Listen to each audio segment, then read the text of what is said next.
Yeah, so I went to the University of St. Thomas What did you here take? in Houston.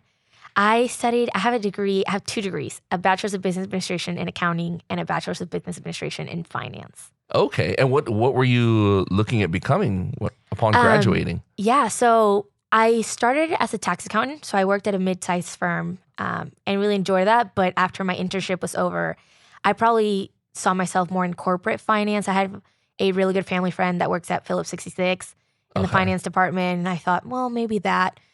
God had other plans. How did this happen? Yeah. How did you end up at St. Martha? Yeah. So, we're getting into it. Oh, yeah. I love it. So COVID happened.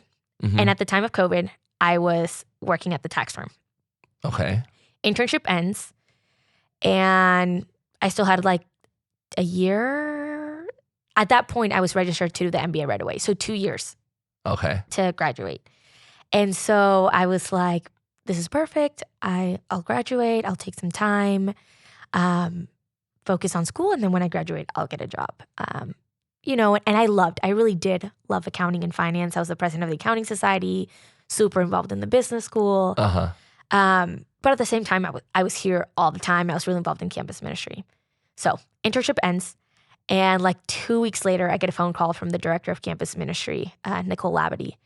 And she's like, hi, how are you? At the time, the University of St. Thomas, one of the beautiful things of being at a small Catholic university is they assigned all the students to a specific staff member and they all checked in. So every student enrolled got a phone call. Okay. Personal phone call by someone you had some kind of relationship with. Oh. And this is after graduation. No, so I was still. Oh, you were still in. Okay. Yeah. This was my junior year. Okay. And so I get a phone call from Nicole because I was involved in campus ministry. Uh-huh. And she's like, hi, how are you? And so I go checking in. And she's like, well, she kind of mentions that they're hiring for an intern to be in campus ministry and kind of like oversee a lot of stuff. Okay. And she was like, you keep coming up in prayer. And I was like, well, I actually just left the tax firm. Okay. Because she knew I was at the tax firm. Yes. And she's like, well, you should pray about it.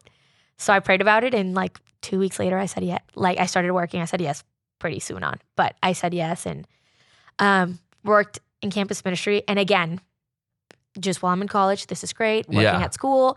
But when I graduate, I'll go back to the finance. It was just an extracurricular thing. Yeah, totally. I mean, and I at that point, I had already been here as like helping with Life Team. So in my brain, I was going to graduate, work in accounting and finance, make a lot of money, and be here on the weekends, financially be able to like give scholarships to kids who like want to go on retreats and can't afford it, or like, I had the whole plan figured out. So ministry was really just on the side before for you. Totally.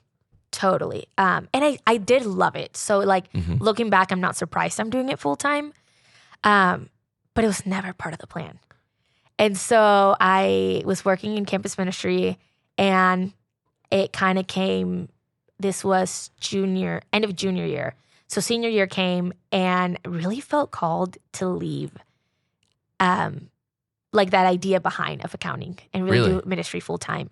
Yeah. Was it something that just started to come to you slowly? Or? Yeah, in prayer. And it's something I really wrestled with. So I was making my daily holy hour, and COVID for me was really crucial in like my faith journey. Like, really? Yeah, because leaving the tax firm, I was able to go to daily mass again every day.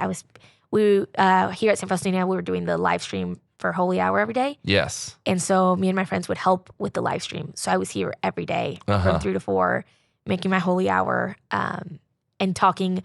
I think community, so having those friends who were always talking about the faith, how's God moving in your heart? How's your heart? Yes. And so really felt called little by little to leave. And it was hard. There definitely was a huge struggle internally. All of my brothers have business degrees.